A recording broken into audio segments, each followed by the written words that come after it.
உங்கள் தந்திவன் தொலைக்காட்சியில் சின்ன திரையின் சிங்கப்பெண்கள் மாலை 7 முதல் 8 மணி வரை காணத் தவறாதீர்கள்.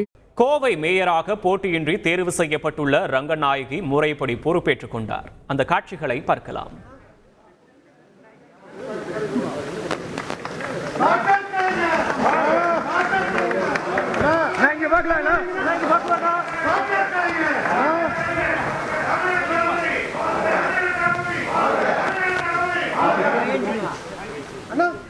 விவரங்களை செய்தியாளர் ஹரிதாஸ் வழங்க கேட்போம். ஹரிதாஸ், வணக்கம்.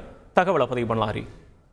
கோவை மாநகராட்சியின் புதிய மேயராக ரங்கநாயகி ராமச்சந்திரன் போட்டியின்றி தேர்வாகிறார். இந்த நிலையில் அவருக்கு பதவி பிரமாணம் செய்து வைத்திருக்காக அமைச்சர்கள் நேரு மற்றும் முத்துசாமி ஆகியோர் மாநகராட்சி மாமன்ற கூட்டத்தில் அலுவலகத்திற்கு வந்தனர். அதனைத் தொடர்ந்து அமைச்சர்கள் முன்னிலையில் அவருக்கு செங்கோல் வழங்கப்பட்டது. அதனைத் தொடர்ந்து அவர் பதவி பிரமாணம் செய்து கொண்டு உறுதிமொழி ஏற்றுக்கொண்டார். அதனைத் தொடர்ந்து கவுன்சிலர் அனைவரும் கைத்தட்டி ஆரவாரம் செய்தனர். இந்த சூழலில் தற்பொழுது கோவை மாநகராட்சியின் 2வது பெண் மேயராகவும் திமுகவின் 2வது மேயராகவும் கோவை மாநகராட்சியின் ஒட்டுமொத்தத்தில் 7வது மேயராகவும் ரங்கநாயகி அமைச்சர்கள் தேர்வு செய்யப்பட்டுள்ளார்.